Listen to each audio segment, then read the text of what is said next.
오늘은 어린이 주일로 그리고 또 어버이 주일로 이렇게 지킵니다. 5월 5일 지난 금요일이 어린이날이었죠. 그리고 내일이 어버이 날입니다. 그래서 오늘 두 날을 그냥 기념하여서 지키면 좋겠다 싶어서 이렇게 좀 전했습니다. 마음 같아서는 사실 우리 아이들도 그렇고 우리 부모님들도 우리 어르신들도 그러하고 모든 분들께 좀 뭔가 풍성한 위로와 잔치를 이렇게 해드리고 싶은데 마음만 그렇습니다. 마음만 좀 그렇고 내년에는 기회가 되면 좀 이랬으면 좋겠다 싶긴 해요.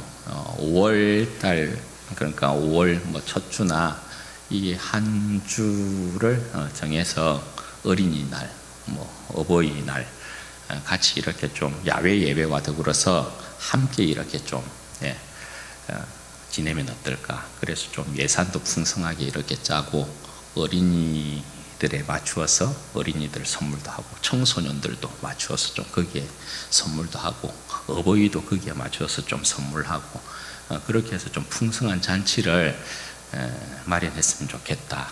그런 생각이 이제 듭니다. 생각이 그렇다고요. 기회가 주어지면 한번 또 그렇게 계획해 보면 좋겠다 싶습니다. 여러분 이전에 그 개그 콘서트라는 프로그램에서 아빠와 아들이라는 코너가 있었습니다. 기억하시는지 모르겠어요. 한번 영상 보여드릴게요.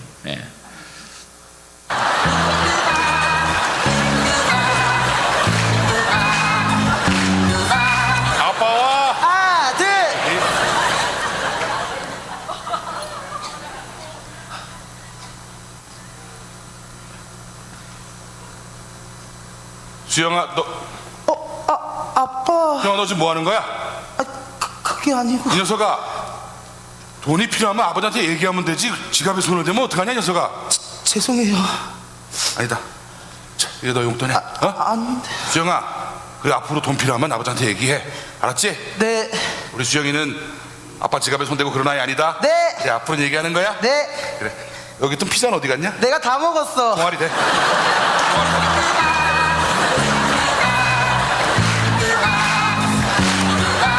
아빠와 아들. 지영아, 우리 오래간만에 소고기 한번 구워 먹어보자. 고기다. 자,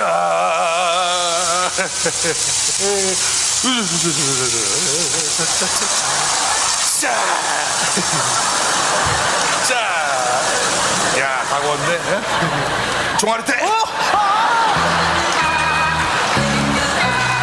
여기까지만 보겠습니다. 재밌죠? 식탐을 주제로 해서 이제 부전자전의 모습을 그리고 있는 것인데 저도 참 좋아했던 코너 중에 하나입니다.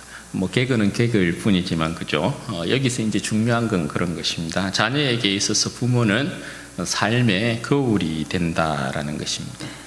여러분 인류의 시조인 아담이 하나님의 형상과 모양대로 창조되어서 자신이 원하는 대로의 삶을 막 산 것은 아닙니다. 하나님이 정하신 역사와 하나님이 정하신 삶의 규칙을 따라서 산 것이지 자신이 원하는 대로의 삶의 어떤 역사를 써내려가고 삶의 규칙을 만들어서 자기 마음대로 산 것은 아니다라는 것입니다. 여러분 인간의 타락이란 하나님께서 정하신 역사와 그 삶의 규칙을 버리고 자신이 원하는 역사와 삶을 추구한 것에 있는 것이죠. 우리의 시조 곧 아담과 하와 곧 첫 번째 인류의 아비와 어미는 이러한 삶에 있어서 그 밑에서 나는 그러니까 그 아래 나는 모든 자녀들 인류에게 있어서 하나님을 따라 사는 모습 그 기준이 되었던 그런 사람들이라고 할 수 있습니다. 그런데 여러분 인류의 시조들이 저들의 절대적인 기준이 되는 이 하나님을 버리고 자신들만의 역사와 삶을 추구해 버렸습니다. 자신들이 기준이 된 것이라고 할 수 있죠. 그러니까 기준 자체가 여러분 어떻게 된 거예요? 엉터리가 되어버린 그런 이제 역사가 일어난 것이라고 할 수 있죠. 따라서 여러분, 저들을 밑에서 난 자식들도 하나님을 따라 사는 것이 아니라 그 부모를 쫓아 삶으로 엉터리 삶을 살게 됩니다. 왜냐하면 그 부모가 기준이 되어서 산 삶이 그들에게도 답습이 되었기 때문에 그런 것이죠. 그리고 여러분, 오늘 여기 본문에서 우리는 또 한 번 엉터리 기준이 되고 있는 한 의미와 그리고 그 자녀를 보게 됩니다. 배경은 여러분 사사시대입니다. 사사시대의 특징은 여러분 뭡니까? 오늘 6절 말씀에 보시면 사사시대의 특징은 그 시대의 왕이 없었으므로 각 사람이 자신의 소견에 옳은 대로 행하였다. 그것을 사사시대의 특징으로 이렇게 이야기하고 있습니다. 자기의 소견이 옳은 대로 행하였다. 이 말은 여러분 달리 말하면 뭡니까? 자기 자신의 삶이 곧 기준이 되었다라는 것을 이야기하고 있습니다. 저들의 절대적인 삶의 기준이라고 할 수 있는 하나님을 버리고 자신이 절대적인 기준이 되어서 살았던 시대가 펼쳐졌던 그 시대가 바로 사사시대였다. 그렇게 말씀을 하고 있습니다. 그러므로 여러분, 이 사사시대의 모습이 얼마나 엉터리로 돌아가고 있는 모습이냐, 엉망진창이 되어 있는 그런 모습이냐, 그것을 우리가 보게 됩니다. 여러분, 이 내용은 이제 이런 것입니다. 에브라임 산지에 미가라고 하는 한 아들이 있었습니다. 그런데 여러분, 이 아들이 자신의 엄마가 가지고 있던 재산이 탐이 난 것입니다. 아버지가 소개되어 있지 않는 것으로 보아서 이 어미는 아들을 홀로 힘겹게 키운 어미였을 것 같습니다. 그런데 여러분, 이 어미가 아들을 키우면서 그 사회에서 얼마나 여러분 악착같이 그 재산을 모았겠습니까? 그죠? 그렇게 모아서 어미가 그 재산을 마련한 게 은 1,100개 정도가 되었다. 이렇게 이야기를 하고 있습니다. 그런데 이 아들이 그 엄마의 재산을 눈독 들여서 그 재산을 훔쳤다라는 것입니다. 그런데 여러분, 이 은 1,100개라는 것이 적은 양의 돈은 아니었다라는 거예요. 왜냐하면 10절 말씀에 보면 이 미가라는 아들이 자기를 위하여서 한 제사장을 이렇게 드릴 때에 연봉으로 주는 여러분 돈의 값이 은 10개입니다. 그러니까 여러분 1,100개면 110년 동안 일해서 벌어야 되는 돈의 양이란 말이죠. 그러니까 적은 금액의 돈은 아니라고 할 수 있죠. 그런데 여러분, 이렇게 정말 악착같이 허리띠 졸라매고 그렇게 해서 번 돈인데 그걸 누가 훔쳤다고요? 자식놈의 자식, 이 새끼가 이렇게 훔쳤다라는 것입니다. 여러분, 그 엄마가 자신의 돈이 없어진 줄 알았어요. 얼마나 여러분 분하고 원통했겠습니까? 그래서 그 아들이 훔친 건지는 사실 모르고 그 아들 앞에서 막 하소연하면서 저주라는 저주를 막 이렇게 쏟아낸 것입니다. 이 새가 만발이 빠질 놈의 자식, 어떤 놈이 가지고 왔는지 여러분 좀 용서하십시오. 욕을 하더라도 이 저주기이기 때문에 그래요. 그냥 확 배져라 그냥 그렇게 막 저주를 했겠죠. 들어가도 나가도 막 저주를 받을 지며 뒤로 넘어져도 코가 깨지고 앞으로 넘어지면 내진탕이 걸리고 뭐 몸에는 연병이나 나버려라. 뭐 죽었으면 짐승이 그 시체를 먹었으면 좋겠고 뭐 살아 있다면 그놈이 그냥 맹인이 되어서 백주대낮에도 그냥 더듬고 다니기를 원하고 여자와 약혼했으면 다른 남자가 그 여자를 뺏어갔으면 좋겠고 자식이 있으면 다른 나라 사람이 종으로 그냥 팔렸으면 좋겠다. 그냥 항상 괴로움이 그 삶에 가득했으면 좋겠고 학대받고 그냥 종으로 평생 그냥 그렇게 그냥 확 죽어버렸으면 좋겠다. 그렇게 막 저주를 한 거예요. 이 저주의 내용은 여러분 전부 다 신명기를 근거한 저주의 내용이에요. 신명기에 여러분 이렇게 되어 있어요. 이스라엘 백성이 하나님의 언약을 온전히 지키지 아니하였을 때 저주가 굉장히 여러분 무섭습니다. 그런 저주를 그냥 막 때려 부었다는 거예요. 아들이 여러분 엄마가 그렇게 저주를 하니까 뭐 주눅이 막 들었지 않았을까? 아들이 어쨌든 그 저주가 무서웠는지 몰라도 아들이 그 저주를 듣고 난 이후에 엄마한테 이실직고를 합니다. 엄마, 사실 내가 그 은을 훔쳤습니다 하면서 은을 이렇게 내놓는 것입니다. 그럼 여러분 그 엄마가 어떻게 해야 될까요? 이놈의 새끼, 내가 너를 도둑놈으로 키웠나? 하면서 막 어떻게 해야 돼요? 사실 엄마는 그 아들에게 어떻게 해야 됩니까? 도둑질 하지 말라는 십계명이 있잖아요, 그죠? 직접적인 십계명에 해당되는 도둑질 하지 말라라는 거예요. 그리고 더 넓게 보면 여러분 뭐예요? 도둑질 한 것이니까 내 이웃의 것을 탐한 것이잖아요. 아들은 사실 심각하게 이 십계명에 대한 내용을 범하고 있는 거거든요. 그럼 어미는 여러분 어떻게 해야 돼요? 아들로 하여금 하나님을 경외함이라는 것이 무엇인지에 대한 부분을 하나님의 말씀을 가지고 가르치는 것이 맞죠. 채찍을 들어서 훈계하는 것이 맞는 것이겠죠. 그렇죠? 어떻게 해야 돼요? 그런데 이 어미는 어떻게 하냐 하면 이 엉터리 어미가요, 대뜸 하는 말이 여러분 굉장히 이상해요. 내 아들이 여호와께 복받기를 원하노라. 뭔 이런 엄마가 있죠? 그렇게 여러분 아들을 오히려 축복을 하는 거예요. 이 상황에 여러분 아들이 왜 복을 받아야 되나요? 이실직고했기 때문에 그런가요? 도둑질한 그 악한 행위에 대한 부분에 있어서 전혀 판단이 없어요. 그저 여러분 이 엉터리 엄마가 어떻게 해요? 아들을 감싸 안고 있어요. 여러분 모세가 말한 바 가나안 땅에서는 부모가 하나님의 대리자예요. 그죠? 부모가 하나님의 말씀을 가지고 그 자녀들에게 부지런히 가르치며 하나님을 어떻게 경외해야 되는지에 대한 부분을 가르쳐야 된단 말입니다. 그런데 그것이 싹 빠져 있어요. 그리고 여기에서 여러분 더 가관은 뭡니까? 이 엉터리 이제 엄마가 도둑질한 아들을 위해서 어떻게 하는 거예요? 신상을 만들겠다는 거예요. 신상을 만들기 위해서 정말 가관입니다.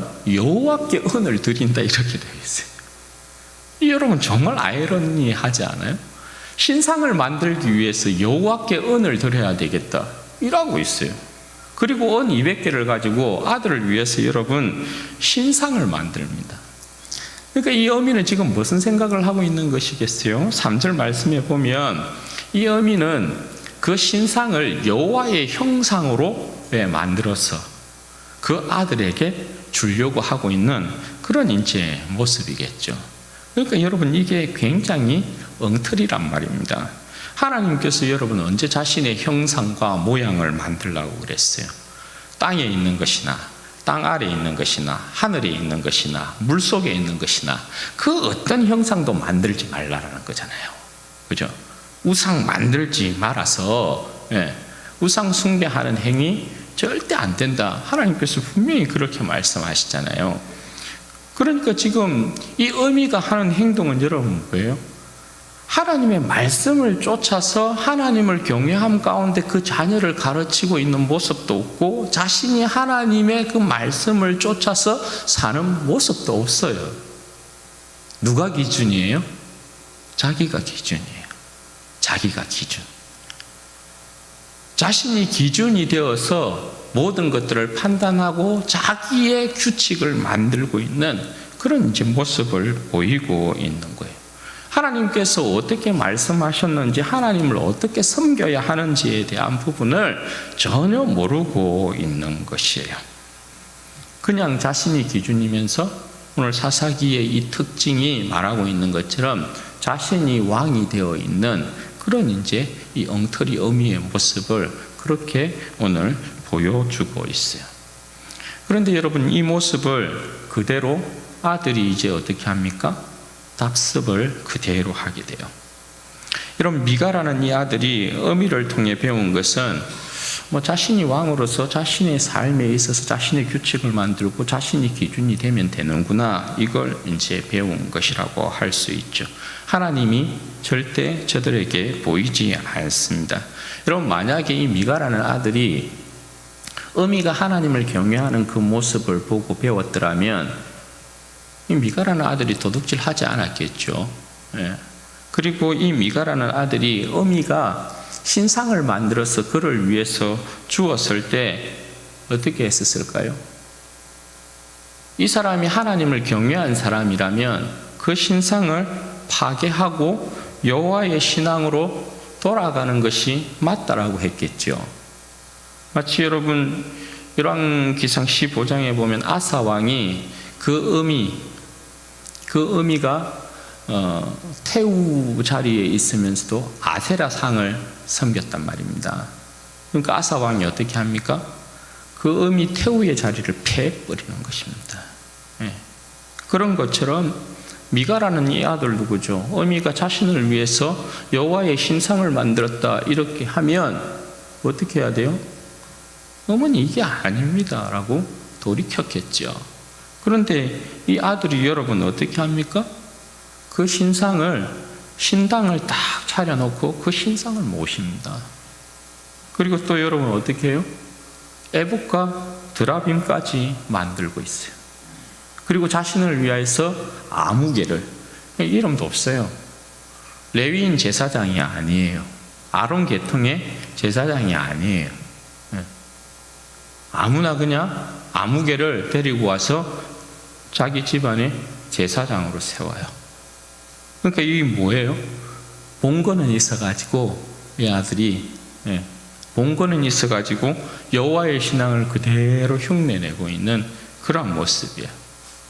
그러니까 여러분 지금 이들은 그 어미의 모습에서도 이 아들의 모습에서도 엄마가 자신이 기준이 되어서 그렇게 살아간 그 모습 그대로를 이 자녀가 답습하고 이 자녀의 모습에 있어서도 여호와를 경외하는 신앙이 아닌 자신이 기준이 되는 신앙. 그러니까 이 자녀는 엄마를 그대로 답습하고 있는 그런 모습을 그대로 적나라하게 보여주고 있어요. 하나님의 말씀이, 하나님의 그 명령이, 그리고 하나님의 말씀에 따라서 하나님을 경외하는 모습이 무엇인지를 전혀 모르고 있는 이 부자의, 이 모자의 모습을 보게 되는 것입니다. 이게 여러분 사사시대의 사실 전형적인 모습이었다. 그래서 이 사사시대의 이 400년을 암흑기라 그렇게 부르는 것입니다. 여러분 그러면 이 모습을 통해서 우리가 이제 무엇을 반면교사 삼아야 되느냐?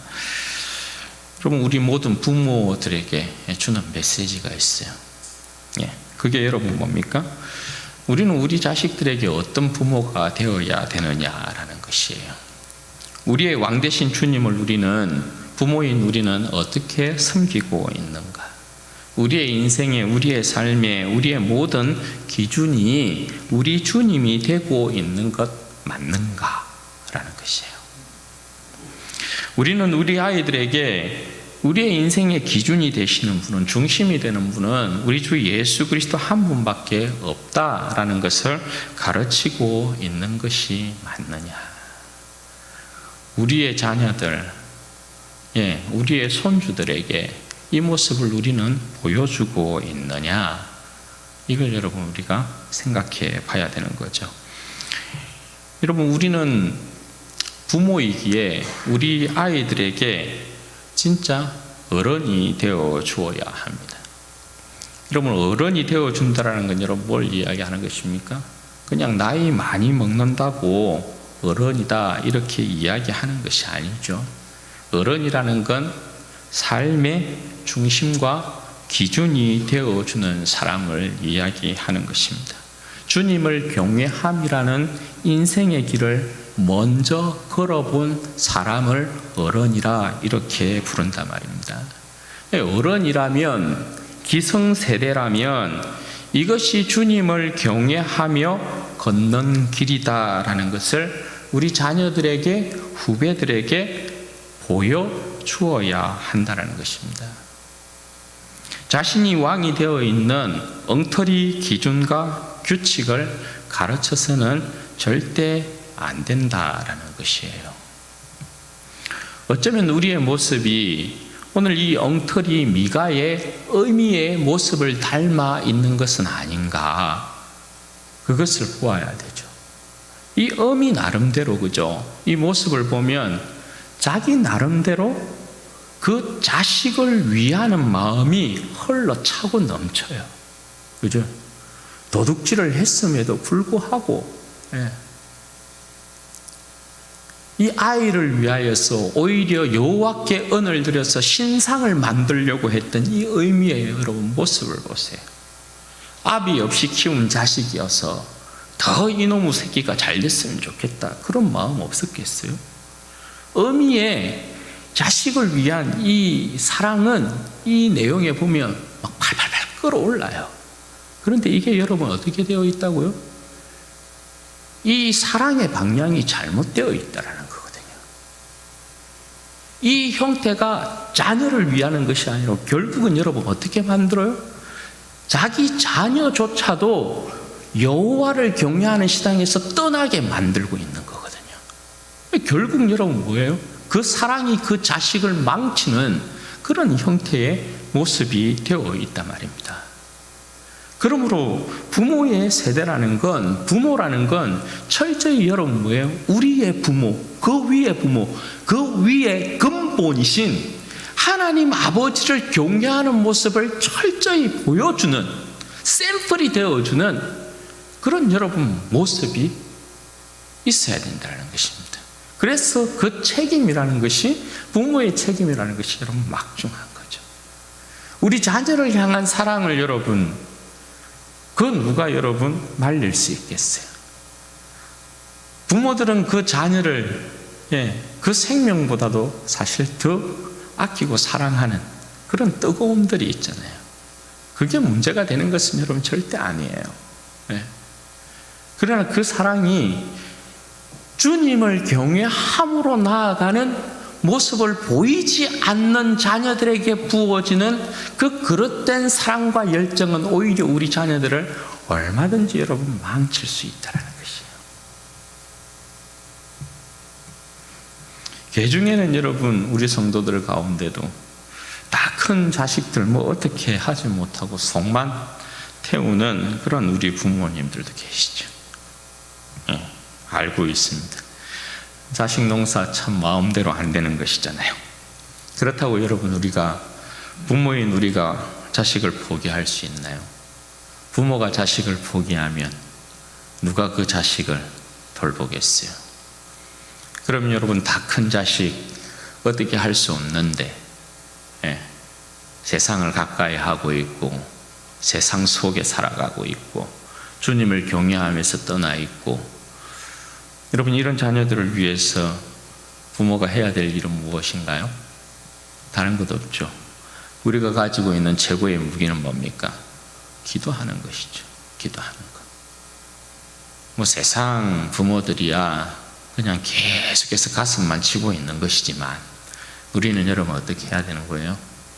우리 안에 있는 이 모든 자녀를 향하여 가지고 있는 이 불타는 마음을, 이 속상한 마음을 주님 앞에 그대로 올려드리는 거죠. 긍휼에 풍성하신 우리 하나님 앞에 자녀를 위해서 여러분 기도해야 되는 거예요. 기도하지 않는 부모는 진짜 나쁜 부모고요. 기도해야 돼요. 우리와 우리의 자녀의 왕이 되신 주님 앞에 전부 올려드리고 우리 자녀의 삶을 의탁해야 되는 것입니다. 자녀를 위해서 기도하는 것, 기도하는 것을 자녀들이 아는 것, 기도하는 모습을 자녀들이 보는 것, 이거 여러분 굉장히 중요합니다. 굉장히 중요합니다. 자녀들이 그래도 부모님이, 내 부모님이 기도하고 계시는구나, 그것을 알고 부모님이 자녀를 위해서 기도하는 모습을 보고, 이게 여러분 왜 굉장히 중요할까요? 자녀들이 그 모습을 보고 적어도 우리 부모님의 삶의 중심과 기준은 하나님이시구나, 주님이시구나, 이것은 알게 돼요. 우리 부모님은 나를 위해서 평생 기도하신 부모님이에요. 이건 여러분 알게 돼요. 여러분 왜 당자들이 말입니다, 당자들이 대부분 방황하다가 주님께로 돌아오면 그 당자들에게 있어서의 대부분의 여러분 고백 가운데 들어가는 게 여러분 뭐예요? 19은 전부 내 부모님이 나를 위해서 기도하셨다라는 거예요. 그렇게 고백하지 않고 돌아오는 당자는 없어요. 모든 당자들이 내가 주님께로 돌아와서 정신을 차리고 고백하는 내용 가운데는 내 부모님이 나를 위해서 기도했다라는 고백이에요. 그러니 여러분, 부모의 기도라는 건 절대 하나님 앞에서 땅에 떨어지는 일이 없어요. 사실 부모된 나보다도 내 자식을 더욱 사랑하는 분은 누구라고요? 하나님이시라고요. 제가 천안에 있었을 때 아들 셋을 둔 권사님 한 분이 계셨어요. 그런데 이 권사님 굉장히 기도 많이 하시는 분이시고 주님 정말 사랑하고 열정적으로 주님 앞에서 섬기는 분이거든요. 그런데 이 아들 세 놈이 다 신앙생활을 안 해요. 제대로. 하나님을 경외할 줄 몰라요. 속상하겠어요? 안 상하겠어요? 굉장히 속상해요. 네. 지금 뭐 우리 권사님, 집사님들 마음도 아마 다 그럴 거예요.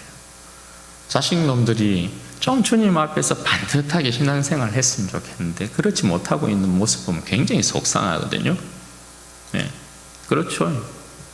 막 속탄다고요, 한마디로. 네. 이 권사님 굉장히 속이 타는 거죠. 계속 하나님 앞에 기도하면서 하소연하면서 어느 날 하나님께서 그렇게 그 마음 가운데 딱 주시는 거예요. 너무 그 아들을 막 그 아들이 어떻게 될까 막 기도하면서도 걱정하고 막 염려하고 근심하니까 오늘 성령님께서 딱 그 마음 가운데 야야 네가 그 아들을 더 사랑하겠나 내가 그 아들을 더 사랑하겠나. 여러분, 기도가 뭡니까? 우리의 기도라는 게 자녀를 위해서 내가 기도한다는 건 여러분 뭘 이야기하는 것입니까? 아버지께서 내 자녀를 붙드신다는 거 아닙니까? 내가 기도 올리면 내 자녀의 이름을 아버지께서 들으신다는 거 아닙니까? 그 자녀를 아버지께서 붙잡는다는 것 아닙니까? 그러니 여러분, 자녀를 위해서 기도하는 것 절대 우리가 포기하지 말아야 되는 것이에요. 우리의 소망은 우리 하나님 한 분밖에 없는 거잖아요. 누가 내 자식을 말리겠어요? 돌아오게끔 만들겠어요? 계속 이야기해도 안 들어. 그 자녀의 마음을 결국은 누가 돌이키시냐? 결국 여러분 우리의 기도를 통하여서 하나님께서 돌이키시면 되는 것 아니에요. 그렇죠? 그러니까 절대로 포기하지 말아야 되죠. 그래서 오늘 어버이 주일을 맞이하여서는 우리가 자녀들을 사랑 가운데 주님의 사랑 가운데 키운 우리 부모님들의 세대가 정말 그렇게 주님 앞에서 열심으로 허리띠 졸라매고 그렇게 주님 앞에서 충성하신 모습 주님께서 위로하여 주실 것이라고 믿고, 그럼에도 불구하고 오늘 우리의 부모된 모습에 있어서 나의 삶의 모습은 우리 자녀들에게 어떻게 비춰졌을까? 내 삶의 중심이 기준이 정말 예수 그리스도라는 것을 우리 아이들에게 보여주었을까? 우리 아이들도 저들의 삶을, 내 모습을 보고 예수 그리스도만이 내 삶의 중심과 기준이 된다는 것을 알고 그렇게 주님을 섬길 수 있을까? 섬기면 좋겠다. 그런 소망의 마음을 품어야 되고, 또 여러분 자녀들을 위해서 계속해서 기도하는 그 모습, 우리 자녀로 하여금 알게 만들고 보게 만들어야 된다는 것. 그리고 여러분 소망을 우리는 절대 하나님 앞에 두고 우리 자녀를 포기하는 일이 없어야 된다는 것. 여러분 우리가 기억해야 되는 것이죠. 그리고 여러분 자녀된 우리들의 모습에 있었어요. 이 모습을 좀 비추어 봐요. 자녀인 우리의 모습에 있어서 그런 부모에 대한 공경은 이미 주님께서 말씀하신 바다, 그죠? 부모의 것을 탐하고 도둑질하는 그러한 정말 막장 인생이 되어서는 안 되죠. 요즘 세상 부모의 재산 탐내고 그 재산 때문에 부모를 죽이는 그야말로 타락한 인간들이 있습니다. 정말 인간 같지 않는 그러한 사건들을 우리는 뉴스에서 종종 이렇게 접하기도 하죠. 여러분, 절대 그런 막장 인생 여러분 되어서는 아니 되죠. 부모님의 그 명예를 존중할 줄 알아야 되고, 부모이기 때문에 부모님을 공경해야 되는 자식으로서의 도리를 여러분 우리가 절대 멈추어서는 아니 되는 것이겠죠. 그리스도인들 가운데서는 사실 부모님을 공경하는 이 일에 있어서 거짓된 외식된 형태의 공경의 모습들을 많이 이렇게 나타냅니다. 그게 여러분 뭡니까? 제가 늘 저 스스로도 그런 모습들이 없는가에 대한 부분을 자주 돌아보려고 하지만 고르반의 신앙이요. 고르반. 하나님 앞에 그저 내가 드릴 거 드리고 하나님 앞에 내가 헌금 많이 하면 잘한 줄 알고 주님 앞에 그냥 내 몸을 들여서 충성하면 잘한 줄 알고 내 부모님 어떻게 되어 있어도 내 부모님 그냥 뭐 요양원에 계시고 내 부모님 뭐 어디에 계시면 그 부모님에 대한 관심 전혀 가지지 아니하면서 그 부모님에 대하여서 효대하지 않으면서 고르반만 외쳐대는 그러한 여러분 그릇된 거짓된 그런 모습 안 된다는 것입니다. 그리스도인의 삶은 주님을 따르는 실천적인 삶이어야 돼요. 그러니까 여러분 고르반 되지 아니하려면 여러분 어떻게 해야 돼요? 정말 부모님을 위해서 자녀들이 기도해야 되는 거 필요하고 공경의 모습을 여러분 직접적으로 어떻게 해야 돼요? 내 삶을 떼어내면서 그런 모습 보여야 되죠. 용돈 더 드려야 되는 게 맞죠. 부모님한테도 용돈 주지도 않고 그러면 안 되죠. 용돈 많이 드리세요. 형편이 되시면, 형편이 안 되시면 어쩔 수 없는 것이지만 형편이 되면 부모님 계속해서 돌아보고 우리가 섬기는 것이 너무나 맞는 것입니다. 부모 공경은 여러분 어쨌든 하나님께서 말씀하시는 바 약속 있는 첫 계명이에요. 우리 주님께서 말씀하신 바 약속 있는 첫 계명이에요. 부모님 잘 공경하는 그런 백성들이 하나님의 약속에 따른 계명의 복에 있어서 하나님께서 그 자녀들을 외면하고 그 자녀들이 이 세상 가운데 핍절한 삶을 사는 걸 절대 하나님께서 용납하지 않는다라는 거예요. 왜냐하면 부모의 공경이라는 건 곧 그 위로 올라가면 여러분 뭐라고요? 하나님께서 가나안 땅의 대리자로 부모를 세워서 그 자녀를 교육한 것처럼 이 자녀가 부모를 공경하는 건 하나님의 공경과 맞닿아 있는 것이어서 하나님을 대신하여 부모를 공경하도록 만든 것이기 때문에 부모를 잘 공경하는 사람치고 이 세상에 핍절함 가운데 궁핍한 가운데 거지로 살아가는 인생들 없다라는 것입니다. 그런 여러분 인생들 있습니까? 부모 잘 섬기며 부모 효도하는 사람들 가운데 여러분 이 세상에 정말 여러분 빈약함 가운데 빈곤함 가운데 살아가는 사람들 있습니까? 그럼 여러분 하나님이 안 계신 거죠. 그런데 하나님께서 약속하신 바가 뭐예요? 부모를 공경하라. 주 안에서 너희 부모를 공경하라. 주 안에서 너희 부모를 공경하라는 말은 여러분 뭡니까?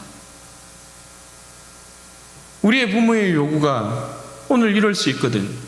우리를 향한 사랑이 크지만 잘못된 방향으로 흘러갈 수 있거든요. 그래서 주 안에서예요. 주 안에서.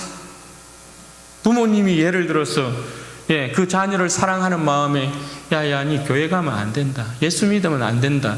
이렇게 하면 여러분 어떻게 한다고요?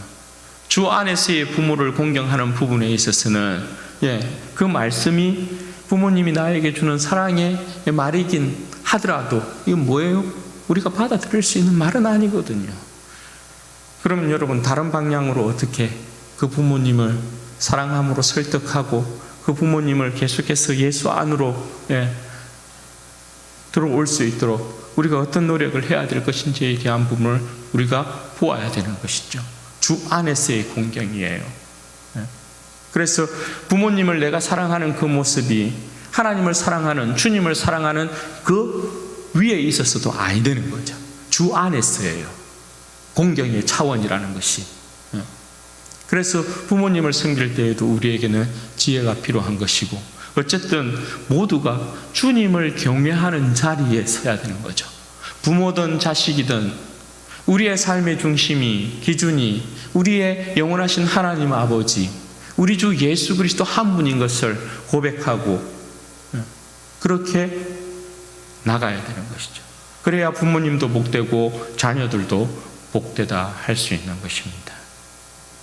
하나님 아버지께서 오늘 자녀인 우리들을 아들 예수 그리스도를 통하여서 어떻게 사랑하였는지를 여러분 보십시오. 그리고 자녀인 우리들이 아들 예수 그리스도께서 하나님 아버지를 어떻게 공경하였는지를 보아야 합니다. 그래서 우리가 주님을 따라야 하죠. 그렇게 하나님 아버지를 섬겨야 하고 우리의 부모님을 섬겨야 하고, 그것이 복된 것입니다. 그것이 여러분 아름다운 것입니다. 그리하여서 이 젊은 세대가 사실 저도 그렇습니다만 샘플을 보여주는 건 굉장히 중요합니다. 샘플. 우리 자녀들이 우리 교회에 많은 부모님들, 어르신들이 주님을 경외함에 있어서 많은 샘플들이 되기를 원합니다. 자녀들이 우리 장로님들, 권사님들, 집사님들의 그 모습을 보고 주님을 더욱더 경외하는 자리로 나가기를 바라요. 그리고 우리의 또 자녀들이 그렇게 우리 부모님들을 잘 복되게 섬겨서 우리 사랑하는 어르신들의 삶이, 노년의 삶이 더욱더 주님 앞에서 복되고 영광스럽기를 바라고 평강 가운데 거하는 복된 은혜가 있기를 주님의 이름으로 축원드립니다. 아멘. 그럼 같이 한번 기도하도록 하겠습니다. 먼저 우리 어버이들을 좀 축복하면서 기도했으면 좋겠습니다. 하나님, 우리 어버이들이 주님 안에서 복되고 은혜와 그 평강 가운데 거하는 노년의 삶이 될 수 있도록 도우시기를 원합니다. 끝까지 우리의 부모님의 삶의 모습에 있어서 우리 하나님 아버지가 중심이 되어지고 삶의 기준이 되어지는 그러한 모습들, 기도하는 그러한 아름다운 모습들, 본을 보이는 그러한 모습들로 하나님 설 수 있도록 우리 하나님 복을 허락하여 주셔서 우리 수많은 자녀들이 우리 사랑하는 장로님들, 권사님들, 집사님들의 모습을 보고 그들이 어떻게 하나님을 경외해야 되는지를 보고 배우게 되는 그러한 은혜의 역사가 있게 하여 주시옵소서. 우리 부모님들을 믿지 않는 부모님들이 있다면 하나님 속히 주님께로 돌아올 수 있도록 우리 하나님 은혜와 복을 주시옵소서. 긍휼히 여겨 주옵소서. 불쌍히 여겨 주옵소서. 우리 주여 한번 부르짖고 기도하십시다. 주여, 영광이 아버지 되신 아버지 하나님 감사합니다.